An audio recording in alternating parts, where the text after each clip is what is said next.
ಎಲ್ಲಿದೆರಡನ್ನು ನಾನೇ ಕುಡಿಬೇಕಾದ ಪರಿಸ್ಥಿತಿ ಬರುತ್ತೆ ಅನ್ಕೊಂಡಿದ್ದೆ. ಓ, ಈಗ ಅಷ್ಟೆಲ್ಲ ಸೀನ್ ಇದೆಯಾ? ಏ ಕೇಳಿಲಿ, ಟ್ರಾವೆಲ್ ಏಜೆನ್ಸಿಗೆ ಹೋಗಿದ್ದೆ, ಅದಕ್ಕೆ ಲೇಟ್ ಆಗಿತ್ತು. ಸ್ವೀಡನ್ಗೆ ಹೋಗೋಕ್ಕೆ ಗೋಲ್ಡನ್ ವೀಸಾ ಪ್ರೋಗ್ರಾಮ್ ಇದೆಯಂತೆ. ಆದ್ರೆ ಕಿಚ್ಚು ಒಬ್ರಿಗೆ €1,00,000 ಮಿನಿಮಮ್ ಬೇಕೇ ಬೇಕಂತೆ. ತಗಳಪ್ಪ, ಇಲ್ಲೊಬ್ಬ ಸಾಧಾರಣ ಮನುಷ್ಯನ್ಗೆ ವೀಸಾ ಮಾಡ್ಸೋದಕ್ಕೆ ದುಡ್ಡು ಅರೇಂಜ್ ಮಾಡೋದಕ್ಕೆ ಆಗ್ತಿಲ್ಲ ಅಂತದ್ರಲ್ಲಿ ನೀರೋ ಗೋಲ್ಡ್ ಅಲ್ಲ ಕಣೆ.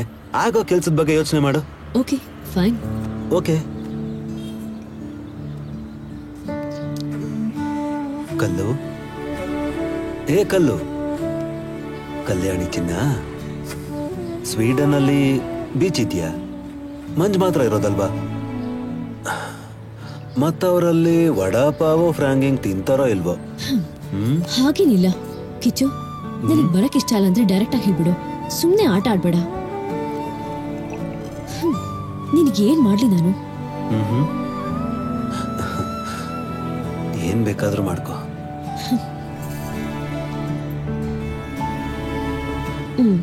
ಹೌದು, ಇವತ್ತಿನ ಮೀಟಿಂಗ್ ಏನು ಅಂತ ನಿಮ್ ಚಾಚಾ ನಿನಗೆ ಹೇಳಿದ್ರಾ?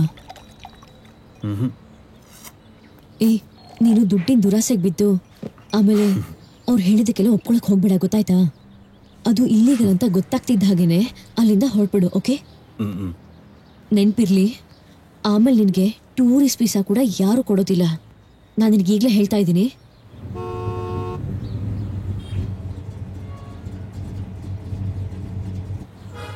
ಓಕೆ, ನಾನು ಹೋಗಿ ಬರ್ತೀನಿ.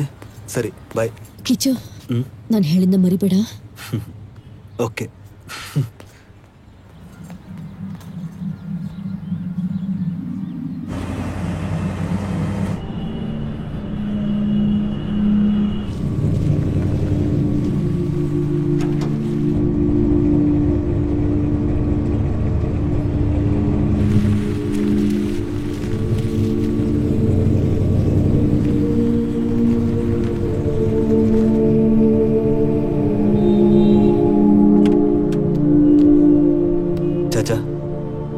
ನಾವ್ ಯಾರನ್ನ ನೋಡಕ್ ಹೋಗ್ತಾ ಇದೀವಿ?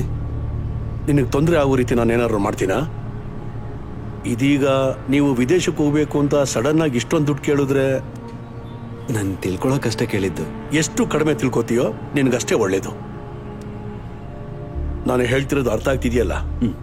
ಅವನೊಂದ್ಸಲ ಭೇಟಿಯಾಗಿ ಮಾತಾಡಿ ನಿನ್ ಕೈಲಾಗುತ್ತೆ ಅಂತ ಅನ್ಸಿದ್ರೆ ಮಾತ್ರ ನೀನ್ ಅದನ್ನ ಒಪ್ಕೋ. ಮಿಕ್ಕಿದೆಲ್ಲ ನಾನು ಡೀಲ್ ಮಾಡ್ಕೊಳ್ತೀನಿ.